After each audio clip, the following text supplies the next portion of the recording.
Coach factory ITIR coach factory కూడా చెప్తా. Coach factory విషయంలో కూడా రాసింది ఇదే. We will examine the feasibility of coach factory అని రాశారు. నేను అడుగుతున్నా, అప్పుడు నాకు ఇప్పుడు చాలా మంది ఇప్పుడు ఎంపీలు గెలిచారు కాంగ్రెస్ పార్టీలో, వాళ్ళందరూ ఒకప్పుడు రాజస్థాన్లో కూడా మంత్రులే, వాళ్ళందరూ కూడా అప్పుడు మంత్రులు రైల్వే మినిస్టర్ వాళ్ళంతా ఉన్నారు. అప్పుడు 2013లో మన్మోహన్ సింగ్ ప్రధానమంత్రిగా ఉన్నప్పుడే ఒక ప్రశ్నకు అప్పుడు నా ఎంపీల తెలంగాణ ఎంపీలు అడిగిన ఒక ప్రశ్నకు సమాధానంగా, ఈ దేశంలో ఇండిపెండెన్స్ వచ్చినప్పుడు, స్వతంత్రం వచ్చినప్పటి నుంచి ఎన్ని కోచ్ ఫ్యాక్టరీలు ఉన్నాయి, ఇప్పుడు ఈ దేశంలో ఎన్ని కోచ్లు అవసరము, ఈ పాత కోచ్ ఈ కోచ్లు ఇప్పుడు ఎంత ప్రొడక్షన్ కెపాసిటీ ఉంది, installed production capacity of all the coach factories, అన్ని కోచ్ ఫ్యాక్టరీలు కలిపినటువంటి ఉత్పత్తి సామర్థ్యానికంటే చాలా చాలా చాలా తక్కువ రిక్వైర్మెంట్ మనకు ఉంది ఇప్పుడు దేశంలో కోచ్ ఫ్యాక్టరీ. కాబట్టి ఈ ఉత్పత్తి ఉన్న కంపెనీలే ఉపయోగించుకోలేనప్పుడు కొత్త కంపెనీలు ఎన్నికలు వస్తాయనేటువంటిది ఈరోజు చర్చ. కాబట్టి అప్పుడే సమాధానం చెప్పారు, కోచ్ ఫ్యాక్టరీలు కొత్తగా అదనంగా అవసరం లేదు అని 2013లో అప్పటి కాంగ్రెస్ రైల్వే మంత్రి చెప్పిండు. పార్లమెంట్లో రేవంత్ రెడ్డి గారు ఎంపీ కూడా పనిచేసిండు. మరి ఒక్కసారి నువ్వు పార్లమెంట్కి పోతే నీకు ఆన్సర్ ఆ రోజు డేటు నేను కావాలంటే నేను ఇస్తా, డేటు సమాధానం కూడా ఉంటుంది, పార్లమెంట్లో రికార్డ్ అయి ఉంటుంది, పార్లమెంట్లో ఆడియో దొరుకుతుంది, వీడియో దొరుకుతుంది, నీకు కావాలంటే పేపర్ కూడా దొరుకుతుంది, సాఫ్ట్ కాపీ దొరుకుతుంది. కాబట్టి తెలుసుకుంటే మంచిది, తెలుసుకొని చేస్తే మంచిది. నువ్వు రాజకీయాల కోసం ఇటువంటి తప్పుడు పనులు, తప్పుడు విషయాలు మాట్లాడి అక్కడేదో మీడియా కోసం లీక్ వార్తలు ఇవ్వడం వల్ల అది నీకు ప్రయోజనం ఉండదు. ఎదుటి వ్యక్తులు మేము చెప్తాం కదా, మేము కూడా చూపిస్తాం కదా, సమాజాన్ని ప్రజలకు చూపిస్తాం కదా. అందుకోసం రాజకీయాలు తెలివిగా అనుకుంటున్నావు కానీ తెలివి తక్కువ పనులు మాత్రం చేయొద్దని చెప్పదలుచుకున్నారు. నెంబర్ 2, ఐటీఆర్ ఫ్యాక్టరీ కూడా అలా ఐటీఆర్ సంగతి చాలా స్పష్టంగా వీళ్ళ ప్రభుత్వం ఉన్నప్పుడు బెంగళూరులో కర్ణాటక ఐటీఆర్ మొత్తం 2 రాష్ట్రాలకే పర్మిషన్ ఇచ్చినటువంటి బెంగళూరు, కర్ణాటక బెంగళూరు, హైదరాబాద్ తెలంగాణ. హైదరాబాద్ అప్పుడు తెలంగాణ కాదు, ఆంధ్రప్రదేశ్. ఈ రెండింటికి ఇచ్చినప్పుడు దాంట్లో చాలా టర్మ్స్ అండ్ కండిషన్స్ ఉన్నాయి. ఐటీఐఆర్ అనేది ఇంకట్లా బోంగనే అది క్లస్టర్ ఆడ ఇచ్చేస్తారని కాదు. ఐటీఐఆర్ అనేటువంటిది ఇక్కడెక్కడో గచ్చిబౌలి నుంచి మొదలుపెట్టి, గచ్చిబౌలి కాదు ఈవెన్ మియాపూర్ మొదలుపెట్టి అటు తుక్కుగూడ వరకు మొత్తం 2.5 లక్షల ఎకరాల భూమిలో ప్రభుత్వ భూమిని గుర్తించి అక్కడ సాఫ్ట్వేర్ కంపెనీస్ పెట్టడానికి కొంత సబ్సిడైజ్డ్ ప్రోగ్రాము లేకపోతే ఫీజిబిలిటీ ప్రోగ్రామ్, ఇన్ఫ్రాస్ట్రక్చర్ డెవలప్మెంట్, దాంట్లో కూడా టర్మ్స్ అండ్ అప్పుడు మన్మోహన్ సింగ్ ప్రభుత్వం టర్మ్స్ అండ్ కండిషన్ పెట్టింది. రేడియల్ రోడ్స్ ఇవ్వాలి, MMTS ఎక్స్టెన్షన్ చేయాలి, ఏమంటారు మెట్రో పెట్టాలి, చాలా రేడియల్ రోడ్స్ విషయంలో చాలా దానికి కూడా 4,500 కోట్ల రూపాయలు అప్పుడే ఖర్చు అవుతాయి. ఇవన్నీ కూడా అప్పటి కాంగ్రెస్ ప్రభుత్వం, మన్మోహన్ సింగ్ ప్రభుత్వం అప్పుడున్నటువంటి కాంగ్రెస్ ప్రభుత్వానికే చెప్పింది. నువ్వు ఒక్క పని చేయలే, నువ్వు ఒక్క రేడియల్ రోడ్డుకి అసలు శంకుస్థాపన చేయలే, ఐటీఆర్ ఉండాలంటే ఉంటుందా ఎక్కడన్నా? This is 1. రెండో పాయింట్ ఏంటంటే కర్ణాటక కూడా బెంగళూరు కూడా ఐటీఆర్ ఇచ్చింది, అప్పుడున్న కాంగ్రెస్ ప్రభుత్వం కూడా చూసింది. అది వాళ్ళు ప్రయత్నం చేశారు. ఇంకోటి ఇక్కడ తెలంగాణ విషయంలో, హైదరాబాద్ విషయంలో ఇంకొక ప్రాబ్లం కూడా చెప్తా. ఐటీఆర్ 2013లో ఫైనల్ శాంక్షన్ అయినప్పటికీ కూడా కిరణ్ కుమార్ రెడ్డి ముఖ్యమంత్రిగా ఉన్నప్పుడు హైదరాబాదు HMDA మాస్టర్ ప్లాన్లో అంటే మాస్టర్ ప్లాన్ ప్రకారం వీళ్ళు ఐటీఆర్ను భూములు గుర్తించారు. మాస్టర్ ప్లాన్లో తప్పు తడకలు ఉన్నాయి. ఏ సర్వే నెంబర్ అయితే మాస్టర్ ప్లాన్లో కన్జర్వేటివ్ జోన్ ఉందో అది రెసిడెన్షియల్ జోన్ ఉంది. రెసిడెన్షియల్ జోన్ ఉన్న దగ్గర ప్రభుత్వ భూమి ఉంది, ప్రభుత్వ భూమి ఉన్న చెరువు ఉంది. కాబట్టి మొత్తం ఇది గజిబిజి అయిపోయి ఆ మొత్తం మాస్టర్ ప్లానే గజిబిజిగా తప్పులు తడక ఉంది. దీన్ని సరి చేస్తానని చెప్పి కేటీఆర్ గారు ముఖ్యమంత్రి కాగానే చెప్పిండు.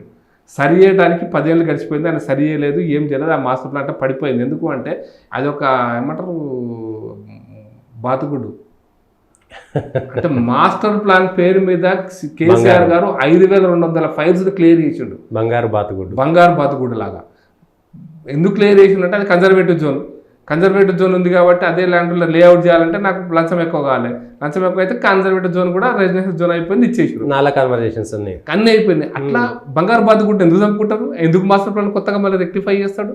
రెక్టిఫై చేయకుండానే ల్యాండ్స్ను మన రియల్ ఎస్టేట్ రెక్టిఫికేషన్ బాగా చేసిండు.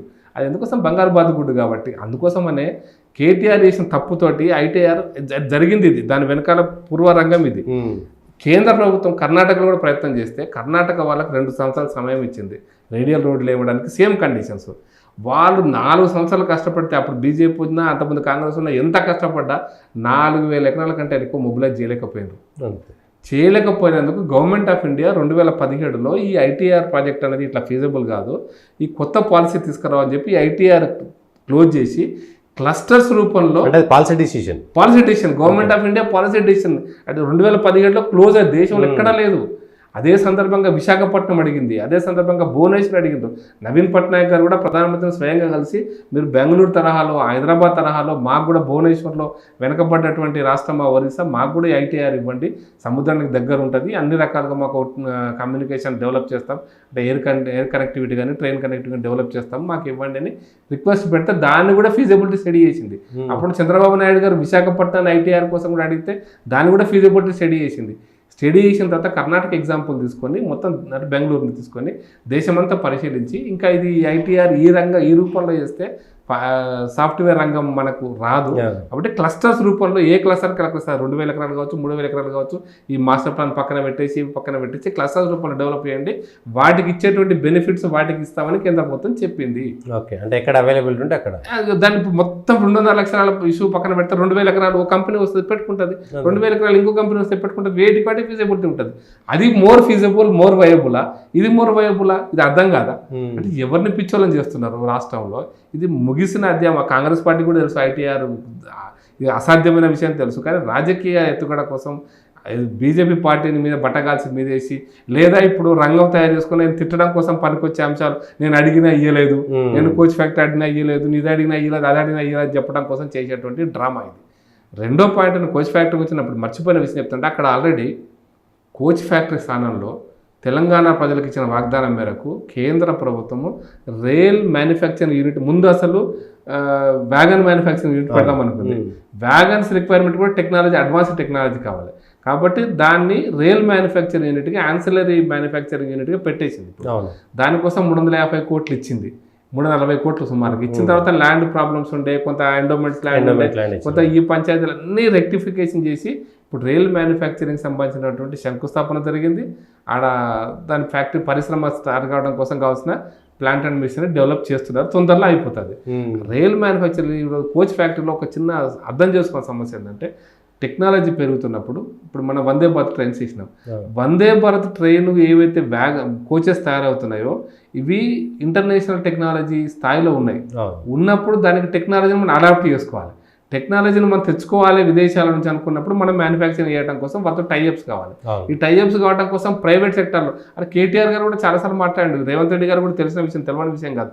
ఇక్కడ మెదక్ జిల్లాలో ఉమ్మడి మెదక్ జిల్లాలో మేధా కోచ్ ఫ్యాక్టరీ స్టార్ట్ అయింది కదా, దానికి శంకుస్థాపన కేటీఆర్ గారు చేశారు కదా. అక్కడ వాళ్ళు ఒక స్విస్ కంపెనీ అనుకుంటే, స్విట్జర్లాండ్ అది యూరోపియన్ కంట్రీ తోటి వాళ్ళు ఒప్పందం చేసుకొని ఆ టెక్నాలజీని అడాప్ట్ చేసుకొని ఇండియాలో మ్యానుఫ్యాక్చరింగ్ చేస్తున్నారు కదా కోచెస్. ఇంకొక స్టేజ్లో కోచ్లు ఎక్స్పోర్ట్ చేయడానికి కూడా ఫీజిబిలిటీ తక్కువ ఉంది, ఎందుకంటే ప్రపంచం అంతా మారిపోతున్న ప్రపంచంలో ట్రైన్స్ ఎంత పెంచగలుగుతాం, విమానాలకి పెరుగుతున్నప్పుడు ట్రైన్స్ ఎంత పెంచుతాం, ఎంత అవకాశం ఉంది. అవకాశాన్ని దృష్టిలో పెట్టుకొని ఇప్పుడున్నటువంటి పరిస్థితులలో కోచెస్ని మ్యానుఫ్యాక్చరింగ్ చేయడం వేస్ట్ ఉంది. దానికోసం 3 అంశాల విషయంలో కోచ్ ఫ్యాక్టరీ కానీ బయ్యారం కానీ ఇవన్నీ కూడా ఒకవేళ పబ్లిక్ సెక్టార్లో పెడితే చాలా స్పష్టంగా చెప్తున్నా ప్రజలకు మోసం చేసినట్టే, ద్రోహం చేసినట్టు. ఎందుకంటే పబ్లిక్ సెక్టార్లో పెడుతున్నప్పుడు ప్రజలు పన్ను రూపంలో కట్టిన సొమ్ముని మనం ఒక పరిశ్రమ పెడతాం, పరిశ్రమ పెట్టి పరిశ్రమ నడవకపోతే ఎవరి నష్టపోయినట్టు? ప్రజలే నష్టపోయి. ఈ మాత్రం కనీస పరిజ్ఞానం లేకుండా ఇష్టం వచ్చినట్టు మాట్లాడితే ఒక ప్రజలకు అర్థం చేయించడం కోసం మేము ఉన్నాం, చేపిస్తాం పక్క, దీనివల్ల లాభం నష్టం ప్రజలకు అర్థమైన రోజున వీళ్ళని దీంతో కొడతారు దాంతో కొడతారు. నేను చెప్పాను నమ్ముతారు మీరు చెప్పేది, ప్రజలు అర్థమవుతుంది కదా. ఈరోజు ఎమోషన్స్ తెలంగాణ విషయం అర్థం కాలే, కేసీఆర్ చెప్పింది ఇప్పుడు అర్థమైంది కదా, అర్థమైన కేసీఆర్కి ఏం గుణపడడం వచ్చింది అర్థమైంది కదా. అట్లాగే కాంగ్రెస్ పార్టీ కూడా వస్తుంది. తప్పులు చేయకండి, మీరు నిజమైన ప్రజల కోసం కావాల్సిన అంశాల విషయంలో మోడీ గారిని కలవండి, మంత్రులను కలవండి. ఎస్, దాని విషయంలో మేము నెగిటివ్ చెప్తలేను, స్వాగతిస్తాం. కలిసి తెలంగాణ కోసం రావాల్సిన అంశాల విషయంలో తీసుకురండి, తెలంగాణ కోసం కావాల్సిన అంశాల విషయంలో ఇన్నోవేటివ్ ఇంకా ఆలోచన చేయండి. మీ ఎంపీలు కూడా కలిసిపోతారు ఆ విషయంలో, ఇన్నోవేటివ్ ఆలోచన చేయండి. ఇంకా తెలంగాణ నిరుద్యోగ సమస్య తెలంగాణలో ఉందనుకుందాం, ఈ హైదరాబాద్లో ఎక్కువ మంది ఇంజనీరింగ్ గ్రాడ్యుయేట్స్ ఉంటున్నారు, వీళ్ళకి కావాల్సిన ఉపాధి కల్పించడం కోసం ఏ టెక్నాలజీ ఏ ఇండస్ట్రీ రావాలో ఆలోచన చేయండి. ఒకవేళ ఇంటర్నేషనల్ లెవెల్లో ఆ కంపెనీ వస్తే మంచిది, లేకపోతే మనం ఏ విధంగా దాన్ని ఇంప్రూవ్ చేసుకుంటాం ఆలోచన చేయండి, తప్పేం లేదు. ఇన్నోవేటివ్గా క్రియేటివ్గా దేశం గురించి ఆలోచిస్తామంటే తప్పేం లేదు. కానీ నువ్వు ఏదో అయిపోయినటువంటి 1947 ముచ్చట్టు ఇప్పుడు మాట్లాడితే అది రాజకీయ దురుద్దేశం తప్ప నిజంగా తెలంగాణ ప్రజల కోసం మేలు కోసం కాదని మాత్రం చెప్పదు.